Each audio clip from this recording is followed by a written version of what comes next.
Paano kung ang isang pag-ibig na matagal nang natapos ay muling mabigyan ng pagkakataon?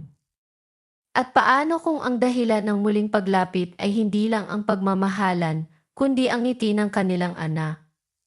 Mga kachika, tila muling bumibilis ang tibok ng puso ng mga tagahanga ni na Katrina Halili at Chris Lawrence. Alamin natin ang buong kwento. Isang magandang araw, mga kachika. Usap-usapan ngayon sa social media ang dating magkasintahan na sina Katrina Halili at Chris Lawrence.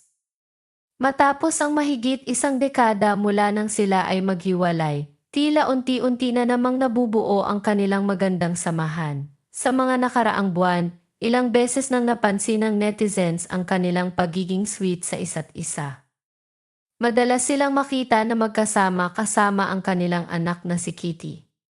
Mula sa mga family trips, birthday celebrations, hanggang sa simpleng bonding moments, marami ang nagsasabing tila may espesyal na namumuo muli sa pagitan ng dalawa. Isa sa mga pinakanagpakilig sa publiko ay ang kanilang bakasyon sa Palawan. Marami ang nakapansin sa caption ni Katrina na nagsasabing, "This is where everything resets." Dahil dito, hindi napigilan ng maraming netizens ang umasa na baka ito na nga ang simula ng kanilang pagbabalikan. Ngunit sa kabila ng lahat ng haka-haka, parehong nilinaw ni na Katrina at Chris na hindi pa sila muling magkarelasyon. Ayon sa kanila, ang kanilang relasyon ngayon ay walang label at masaya silang unti-unting binubuo muli ang kanilang pagkakaibigan at tiwala sa isa't isa. Subalit ang mas lalong nagpabilis sa tibok ng puso ng kanilang mga tagahanga ay ang naging pahayag ni Chris Lawrence. Aminado si Chris Lawrence na kung bibigyan sila ng pagkakataon para magkaroon ng second chance, hindi na niya ito sasayangin. Sinabi rin niyang mas mature na sila ngayon kumpara noon. At mas marami na silang natutunan sa kanilang mga pinagdaanan. Para sa maraming netizens, malaking pagbabago ito. Kung noon ay dalawang taong nagmahal, ngunit hindi pa handa sa responsibilidad. Ngayon ay dalawang magulang na inuuna ang kaligayahan ng kanilang anak.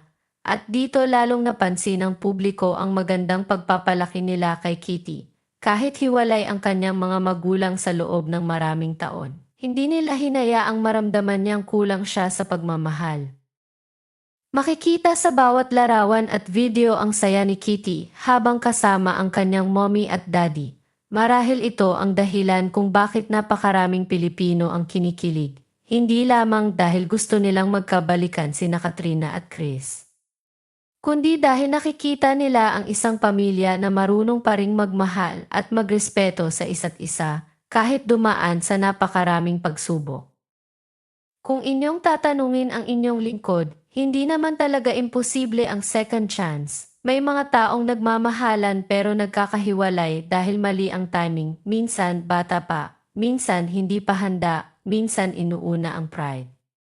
At minsan kailangan munang maghiwalay upang matutunang pahalagahan ang isa't isa. Noong mga unang taon matapos silang maghiwalay, marami ang nagsabing wala ng pag-asa. Ngunit tingnan natin ngayon, hindi sila nagmamadali, hindi sila nagpapadala. Sa pressure ng publiko, hindi sila gumagawa ng desisyon dahil gusto lamang ng mga tao. Sa halip, mas pinili nilang maging mabuting magulang kay Kitty.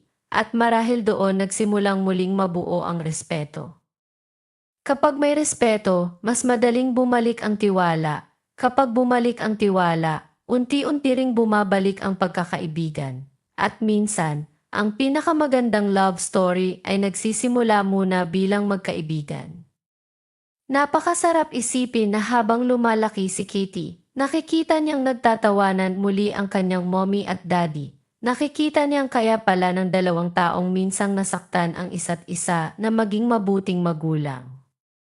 At kung darating man ang araw na tuluyan silang magkabalikan, sigurado akong si Katie ang isa sa pinakamasayang tao sa mundo. Hindi dahil kailangan niyang buuin ang kanyang pamilya, kundi dahil makikita niyang ang dalawang taong pinakamamahal niya ay muli ring piniling mahalin ang isa't isa. Ngunit gusto rin nating igalang ang kanilang desisyon. Sa ngayon, wala pa silang opisyal na kumpirmasyon na sila ay nagkabalikan. Ang malinaw lamang ay mas malapit na ang kanilang samahan ngayon at bukas sila sa posibilidad kung ito ang tamang panahon para sa kanilang dalawa. At kung mangyari man iyon, hindi lang ito magiging kwento ng isang celebrity couple. Ito ay magiging kwento ng dalawang taong natutong magpatawad, dalawang taong piniling maging mabuting magulang, at dalawang pusong maaaring muling matagpuan ang pag-ibig na minsang nawala. Mga kachika, sa huli, may isang bagay tayong maaaring matutunan. Hindi lahat ng paghihiwalay ay katapusan ng pagmamahalan. May mga sugat na naghihilom sa paglipas ng panahon. May mga pusong natututong magpatawad. At may mga taong bumabalik hindi dahil nakalimutan nila ang sakit, kundi dahil natutunan nilang mas mahalin ang isa't isa kaysa sa kanilang mga pagkakamali. Sabi nga nila, ang tunay na pagmamahal ay hindi nasusukat sa dami ng beses na nagkasama kayo, kundi sa lakas ng loob ninyong magpatawad, magbago at muling pumili sa isa't isa. Kung sakaling nakatakda ang magsama muli sina Katrina Halili at Chris Lawrence, tiyak na isa itong kwentong magpapatunay na minsan ang pinakamagandang love story ay ang may second chance. Bago tayo matapos, gusto kong mag-iwan ng isang mensahe para sa bawat isa sa inyo na nanood ng video na ito. Sana kayong lahat na may minamahal ay pagkalooban ng Diyos ng isang matatag, masaya at pangmatagalang relasyon. Naway manatiling puno ng pagmamahalan, pag-unawa at respeto ang inyong pagsasama sa kabila ng anumang pagsubok na dumating sa inyong buhay. At para naman sa mga naghahanap pa ng kanilang makakasama habang buhay, huwag kayong mawala ng pag-asa. Darating din ang taong tunay na magmamahal sa inyo, tatanggap sa inyong mga kahinaan, at pipili sa inyo araw-araw.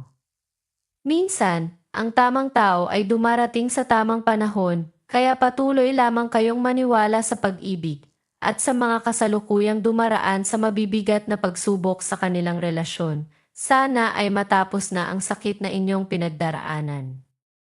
Naway bigyan kayo ng karunungan, lakas ng loob at kapayapaan sa bawat desisyong inyong gagawin. God bless sa inyong lahat.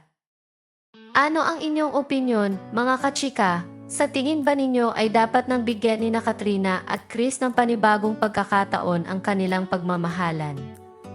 Mag-comment ng inyong saloobin at huwag kalimutang mag-like, i-share at i-subscribe para sa mas marami pang showbiz news at inspiring stories. Hanggang sa muli!